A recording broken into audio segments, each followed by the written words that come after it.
What is a tether? A tether is somebody who can't stand on their own 2 feet, so they clip themselves to FBA and hope nobody notices. They eat off our plate, wear our skin, tell our stories, cash our checks, then act like we're the guests. That's a tether. Take Cynthia Erivo, the same woman who mocked us with a fake ghetto accent, who said we were jealous of Africans. Now suddenly she's supposed to play Chaka Khan? Chaka herself had to step in and say no, that the only person worthy of that role is her daughter. Imagine the nerve. That's like me trying to play Fella in a Nollywood film, or Bob Marley in a Kingston biopic. Y'all wouldn't let that happen for a second. But when it's our legends, suddenly they think we're optional. Cynthia can't even sing Chaka's runs without sounding like she swallowed a kazoo, but they want her to tether to Chaka's crown? Please. And while she's busy practicing her I'm every woman in the mirror, Chicago's own mayor is cutting checks with our names on them and handing them to everybody else. Brandon Johnson stood on FBA neighborhoods to get that seat.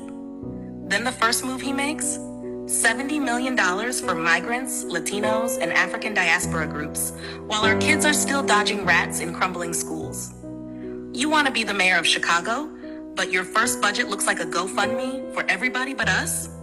That's tether politics, selling out the very people who gave you power. And Essence Fest, don't even get me started. Once upon a time, that was our sanctuary, a festival where the world came to see what we created. Now it's a Jolliffe versus Jambalaya contest like Jambalaya ever needed validation. We've been cooking that since the soil was wet with our ancestors' sweat.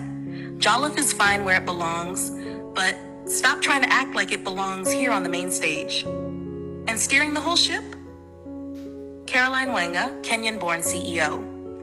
Essence is supposed to be a mirror for us, not a masquerade ball for everybody else. That's tether energy, using our house as a costume party. But tethers don't stop there. Trump rolled out the red carpet this year for white South African farmers, the Afrikaners. The same people who enforced apartheid yesterday are suddenly victims today. They hop on a plane, land in America, and just like that, they're refugees, fast-tracked for asylum, while Black folks still get told, sorry, quota's full. That's not survival, that's manipulation. That's tethering privilege to our pain, hoping nobody looks too closely at who was holding the whip just a generation ago. And let's be real, tether behavior always leaks out in the little things. A goosey soup, fufu, cassava leaves, cool, but don't bring that to Monday table like it's supposed to replace cornbread and greens. We're not over here pounding starch in plastic bowls with our bare hands. And oxtails? We turned scraps into soul, stretched them into Sunday feasts. Now the price is so high you need Klarna just to make stew, all because outsiders discovered what we've been new. That's tether math, late to the recipe, but quick to raise the bill. And why is it every tether pulls up in flip-flops? Like, bro, we survived sundown towns, and y'all show up to represent Blackness looking like you just stepped out of a gas station bathroom. But here's the part they don't want to admit. Cynthia clips herself to Chaka, Brandon clips our money to migrants, Caroline clips our culture to Jolliffe. Afrikaners clip their privilege to our pain. Different faces, same hustle. Without FBA, there is no rhythm, no food, no culture, no future to tether to. So let me ask, if Africans really built America, why do they need our roles, our food, our platforms, our votes? If Afrikaners are refugees, why were they running apartheid yesterday? And if tethers have their own rhythm, why is the whole world still moving to ours?